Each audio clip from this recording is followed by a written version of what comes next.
Are you a business owner with the headache of constantly recruiting or struggling to get the right people?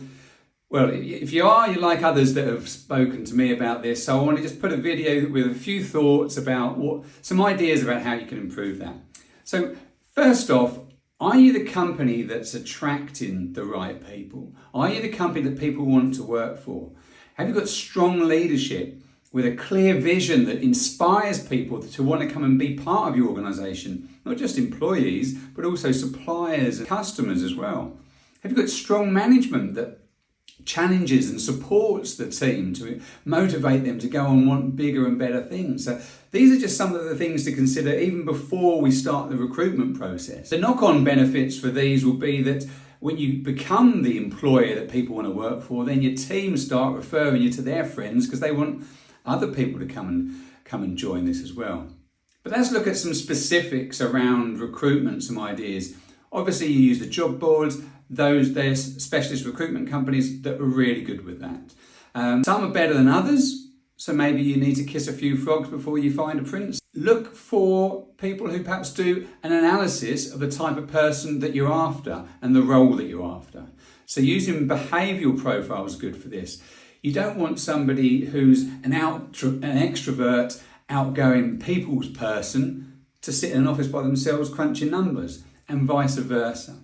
And also, when you know the behavioural profile of the person that you want, then you can use different language in the ad that you're writing.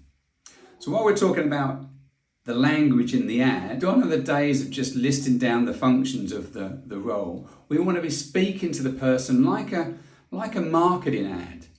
So if you're the office administrator that we're looking for, then you're going to be motivated and driven. You're going to enjoy getting praise from your boss. You're going to work to exciting goals, and you're going to like doing X, Y, and Z. We're using the words you and yours. So when they're reading this, they're reading it and thinking, yeah, that's me, that's me, that's me. I can do that, I can do that, I can do that. Then what other sources could we use to get in front of people?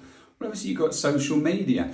One of the benefits of social media is that you can use pictures. So you can create an emotional picture where you can sell into people's emotion, right? So you can capture a picture of your work, your business, where people are going to work, and with people being happy, people with an environment where people want to come and work there. Who else to work for you here and find people? What about the database of customers that you've got? Some people have scores or hundreds or thousands of customers on their database who love you.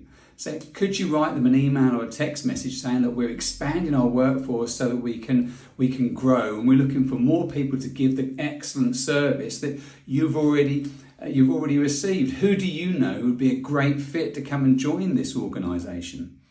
You may well find that the person that you're looking for is already employed. So they're not looking at job boards. They're not looking at all, maybe. So maybe an appeal out to your customers might find mum or a dad or a grandfather who's got a son or a niece or a grandson who could do the job for you. Other places to look, maybe suppliers. See, where we're going with this, we're thinking very much outside the box. Where are the different places that you can look to find the person? So just to summarise, be the company that people want to work for. The person that you want probably isn't looking. Who else can you use to help you get in front of the right people and use the right language? Have fun with that.